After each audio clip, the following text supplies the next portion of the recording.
Assalamualaikum warahmatullahi wabarakatuh. Perkenalkan, nama saya Rasya Fitsa Putri dengan NIM 19060024. Pada kesempatan kali ini saya akan menjelaskan mengenai bab resume pada bab 13 dengan judul Kebijakan Neraca Pembayaran, Utang, Krisis, Keuangan, dan Stabilisasi dengan mata kuliah Ekonomi Pembangunan 2. Nah, pada 13.1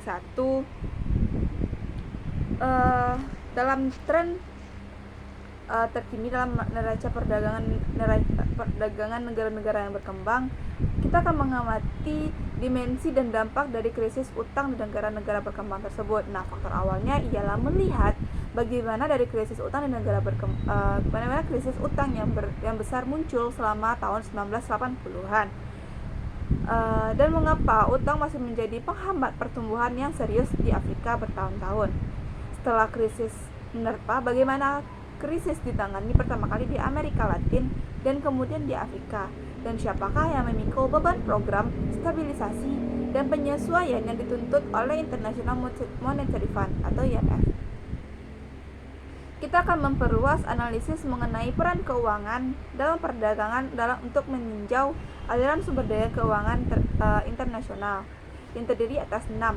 Yang pertama, aliran investasi swasta asing langsung, terutama melalui perusahaan multinasional modern.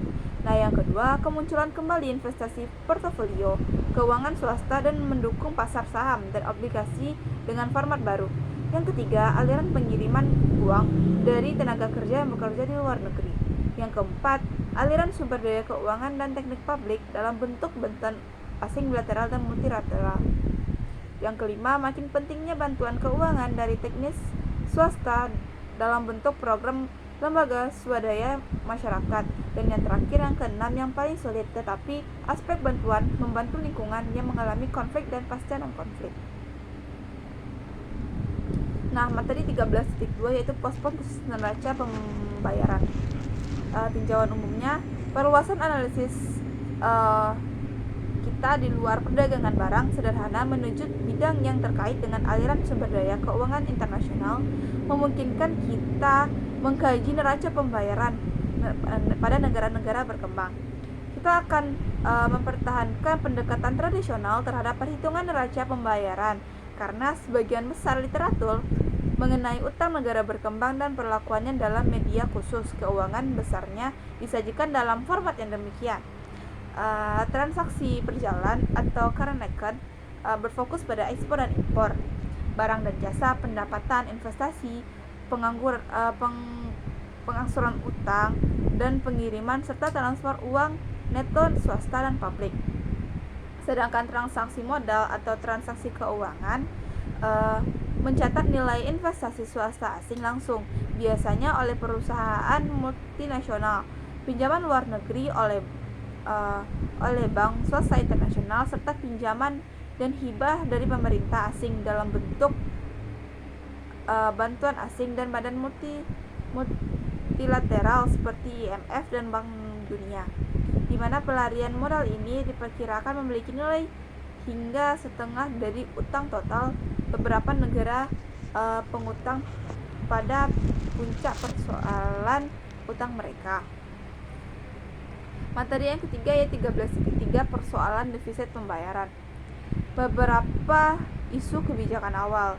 Cadangan tersebut terdiri dari emas, beberapa mata uang asing utama dan spesial dirawang rate or IMF.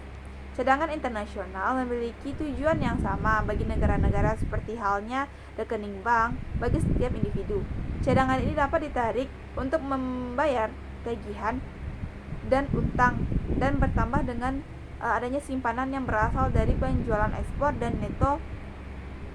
neto dan aliran masuk modal, dan dapat digunakan sebagai jaminan untuk menjamin cadangan tambahan dalam menghadapi terjadinya atau proyeksi defisit pembayaran pada transaksi berjalan dan transaksi modal. Maka negara berkembang memiliki beragam pemilihan kebijakan. Untuk satu hal, mereka dapat mencari cara untuk memperbaiki saldo transaksi berjalannya dengan mendorong ekspansi ekspor atau membatasi impor, atau keduanya. Dalam hal ekspor, terdapat pilihan lagi, yaitu konsentrasi pada ekspansi ekspor, produk primer atau sekunder. Nah, dalam hal impor, kebijakan substitusi impor atau proteksi dalam stimulasi industri domestik untuk menggantikan produk manufaktur yang sebelumnya diimpor bagi pasar lokal, atau memberlakukan tarif selektif dan kuota fisik, atau adanya larangan impor barang-barang konsumen tertentu. Mungkin dapat dilakukan di negara berkembang, atau dapat mencari cara untuk mencapai kedua tujuan ini secara bersamaan. Nah, dengan mengubah nilai tukar valuta asing resminya melalui deregulasi mata uang yang menurunkan harga ekspor dan meningkatkan harga impor. Tren dalam neraca pembayaran. Pendapatan ekspor dihabiskan, tetapi tidak seluruhnya. Untuk impor ini, pembiayaan atas defisit ini kemudian dapat dimungkinkan melalui transfer sumber daya yang besar pada transaksi modal dalam bentuk bantuan asing bilateral, investasi swasta langsung oleh perusahaan multinasional, pinjaman swasta oleh Bank Umum Internasional baik bagi pemerintah negara berkembang maupun bisnis lokal, serta pinjaman transaksi modal serta pinjaman multilateral dari Bank Dunia dan Badan Pembangunan Internasional lainnya. Transaksi modal menunjukkan perubahan dramatis selama tahun 1980-an sebagai akibat dari meningkatnya kewajiban pembayaran utang negara berkembang, penurunan tajam dalam pinjaman dari Bank Umum Internasional dan pelarian modal besar-besaran. Nah, materi yang keempat 13.4 mengenai akumulasi utang dan kemunculan krisis utang. Latar belakang dan analisisnya. Pada tahap awal akumulasi utang, ketika total utang suatu negara berkembang masih relatif kecil, tingkat pertambahan utang itu cenderung tinggi karena akumulasi utang tahap awal berasal dari sumber pemerintah, bukan swasta. Nah, dalam bentuk bantuan asing, bilateral, dan pinjaman Bank Dunia, sebagian besar utang ini bersifat lunak. Nah, yaitu tingkat bunganya di bawah tingkat bunga pasar dengan periode perluasan yang panjang. Akumulasi utang eksternal merupakan fenomena biasa di negara berkembang. Pada tahap pembangunan ekonomi di mana pasokan tabungan domestik tingkat defisit, pembayaran transaksi berjalan tinggi, dan impor barang modal diperlakukan untuk memperbanyak sumber daya domestik. Nah, awal mula krisis utang pada tahun 1980-an. Benih krisis utang 1980-an disemai saat periode 1974 sampai 1979, ketika terjadi lonjakan dalam pinjaman internasional, ditambah dengan adanya peningkatan besar harga minyak oleh OPEC. Akibat dari seluruh faktor ini, utang eksternal total negara-negara berkembang berlipat ganda dari 180 miliar US dollar pada tahun 1975 menjadi 406 miliar US dollar pada tahun 1979, meningkat sekitar 20% setiap tahunnya. Lebih signifikan lagi, sebagian besar utang berupa pinjaman tidak lunak, jatuh tempo yang lebih singkat, dan tingkat bunga pasar seringkali berupa tingkat bunga variabel. Materi selanjutnya yaitu 13.5. Upaya penanggulangan instabilitas makroekonomi, kebijakan stabilisasi IMF klasik, serta kritik terhadap kebijakan tersebut. Nah, program stabilisasi IMF. Terdapat 4 komponen dasar dari program stabilisasi IMF. Yang pertama, penghapusan atau liberalisasi atas kendali pihak pemerintah terhadap pertukaran valuta asing dan impor. Yang kedua, devaluasi nilai tukar resmi mata uang domestik. Yang ketiga, pemberlakuan program-program anti-inflasi yang ketat. Dan yang keempat, lebih terbuka terhadap investasi asing dan membuka diri pada perekonomian internasional. Tujuan utamanya yaitu memelihara sistem pertukaran internasional yang teratur, yang dirancang untuk mendorong kerjasama moneter, memperluas perdagangan internasional, mengendalikan inflasi, mendorong stabilisasi nilai tukar, dan membantu negara-negara dunia untuk mengatasi persoalan neraca pembayaran jangka pendek melalui penyediaan sumber valuta asing yang langka. Teknik untuk mendapatkan keringanan utang. Pengaturan bilateral atas pinjaman resmi ini akan memungkinkan pemerintah negara memberi pinjaman atau kreditor untuk memilih satu dari tiga alternatif pinjaman lunak. Pembatalan parsial hingga sepertiga dari pinjaman tidak lunak, menurunkan tingkat bunga, atau pinjaman jatuh tempo 25 tahun untuk menghasilkan penghematan arus kas bagi negara pengutang. Materi selanjutnya 13.6 Utang najis dan pencegahannya. Utang najis atau odol debit merupakan konsep dalam teori hukum internasional bahwa seperti halnya ketidakberlakuan kontrak yang ditandatangani di bawah tekanan, utang negara yang digunakan oleh pemerintah yang kurang demokratis yang tidak sesuai dengan kepentingan masyarakatnya sebaiknya dianggap tidak berlaku. Untuk menjamin bahwa tidak ada lagi utang najis dan diberikan kepada rezim yang kecil seperti yang dikemukakan Jaya Chandra dan Temar, insentif hukum dapat diperkenalkan bagi pihak pemberi pinjaman dan pinjaman hukum di negara kreditor dapat dibuat untuk melarang penyitaan aset negara berkembang untuk pelunasan utang najis tersebut.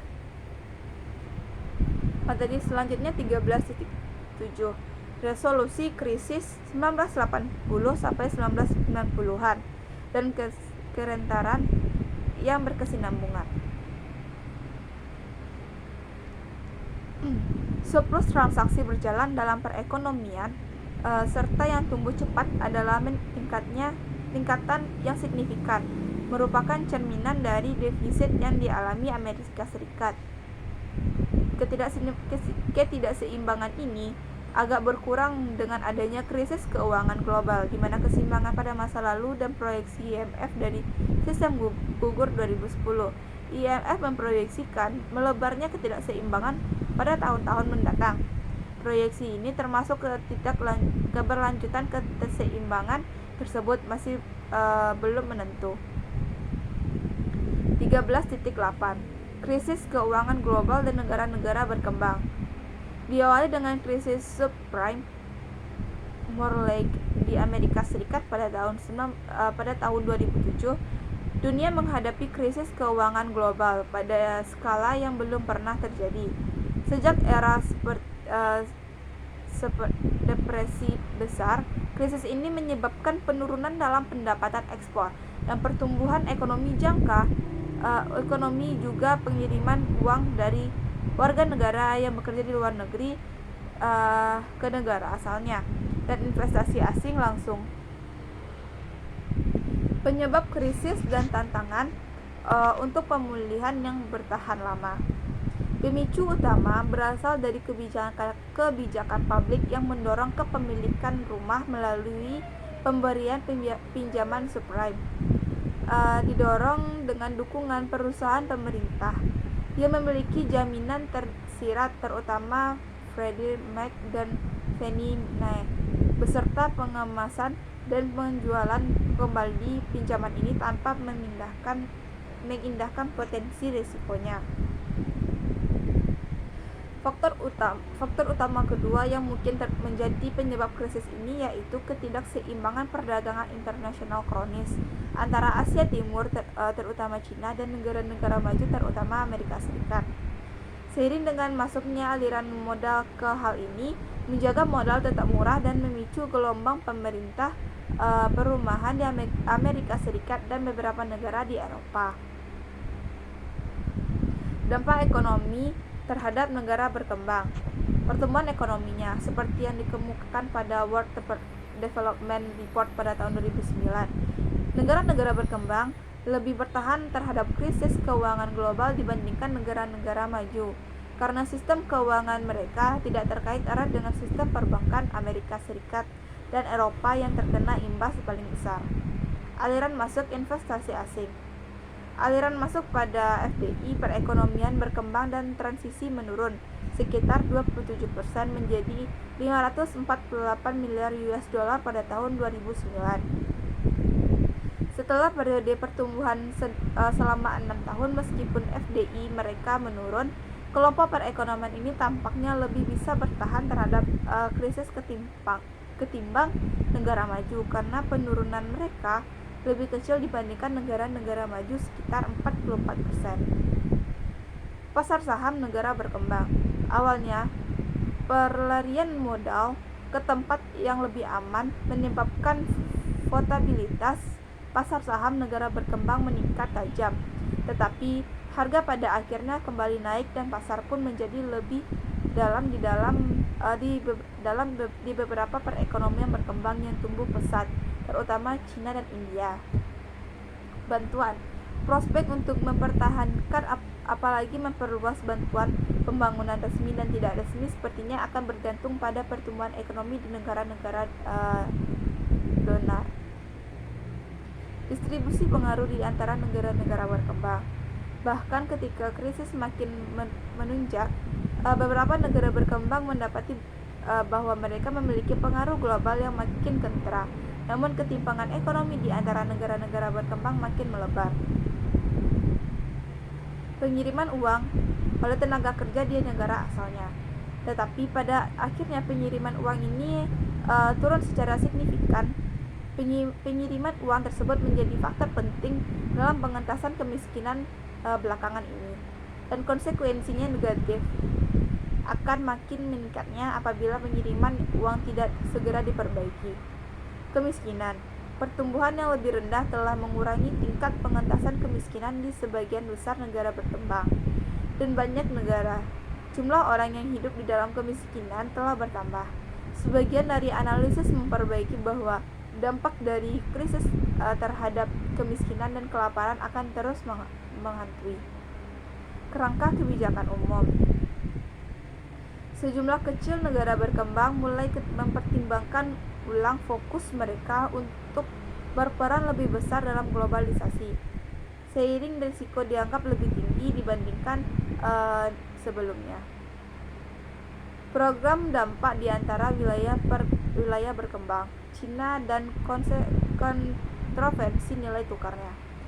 Jika Cina mengalami turbulensi sosial dan ekonomi, maka hal ini akan menjadi dampak malapetaka dunia.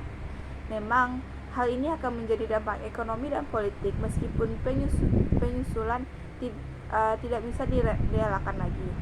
Tidak ada risiko dan tidak ada skenario yang layak di mana perang dagang atau apapun yang menyerupai akan menghasilkan hal lain selain dampak negatif bagi prospek pembangunan ekonomi. Asia Timur dan Tenggara, terkecuali Cina. Perekonomian berpendapatan tinggi di wilayah tersebut, Jepang, Singapura, Korea Selatan, dan Hong Kong masih bergantung pada ekspor untuk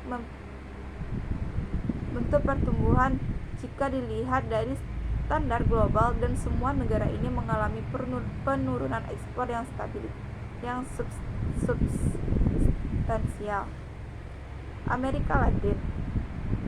Ketika peso mencapai rekor rendah pada bulan Desember 2008, perusahaan Meksiko mengalami kerugian derivatif valuta asing yang cukup besar. Meksiko mengalami kondisi perekonomian yang menyedihkan selama tahun 2010, sebagian dikarenakan oleh adanya fakta bahwa lebih dari harga seperempat ekspor ditunjukkan ke Amerika Serikat. Afrika. Tingkat perdagangan yang lebih rendah serta harga komoditas yang tinggi atas ekspor membantu wilayah Afrika Sub-Sahara terlindungi dari dampak krisis. Persoalan pengangguran terdidik makin parah, karena bahkan lulusan universitas wilayah ini semakin sulit mencari pekerjaan yang senilai dengan kualifikasi mereka. Prospek untuk pemulihan dan stabilisasi. Salah satu indikator untuk diamati selama beberapa tahun ke depan adalah apakah negara-negara berkembang dapat lebih mengandalkan ekspor dan sesama mereka, begitu juga pemerintah yang dihasilkan secara internal apabila mereka dapat melampaui tren yang ada dan menciptakan transisi ini. Pembangunan mungkin akan lebih pesat dan melambat, tidak akan terjadi seperti yang diperkirakan selama krisis atau selama beberapa dasawarsa sebelum krisis. Nah, sekian pemaparan materi pada mata kuliah ekonomi pembangunan 2 pada bab 13 ini. Apabila ada kesalahan mohon dimaafkan. Wabillahi taufiq wal hidayah. Wassalamualaikum warahmatullahi wabarakatuh.